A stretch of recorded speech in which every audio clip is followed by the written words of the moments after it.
దేవుని కృపలో ఏం పేరు తల్లి? వెలుగమ్మ.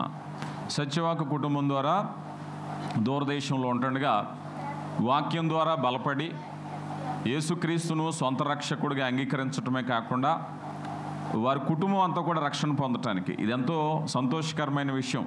ఏమన్నట్లయితే వీరి నలుగురు ఒకే కుటుంబం, వీరి కుటుంబం అంతా ఈరోజు రక్షణ పొందుతున్నారు.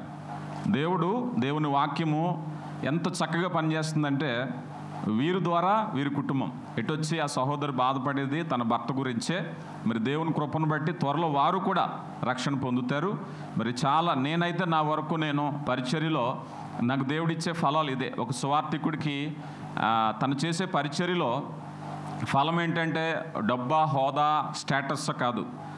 గొప్ప ఫలం ఏంటంటే ఎంతమంది రక్షణ పొందుతున్నారు అనేటువంటిది.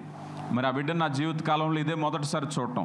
కానీ ఆత్మీయంగా ఆత్మీయ ఆహారం అందించడంలో అనుదినం మేము సహవాసం కలిగి ఉన్నాం. వారు దూరదేశంలో ఉన్నా నేను ఎక్కడున్నా దేవుని వాక్యం చేత దేవుడు చేసేటటువంటి కార్యానికి గొప్ప సాక్ష్యం ఇదే. కనుక ఈ సమయంలో దేవుడిచ్చినటువంటి కృపను బట్టి ఒకే కుటుంబానికి చెందినటువంటి నలుగురు, అలాగే మరొక సహోదరి అమ్మగారు ఉన్నారు. వీరి 5గురిని ఇక్కడ పరిశుద్ధ సంఘముగా మన ముందు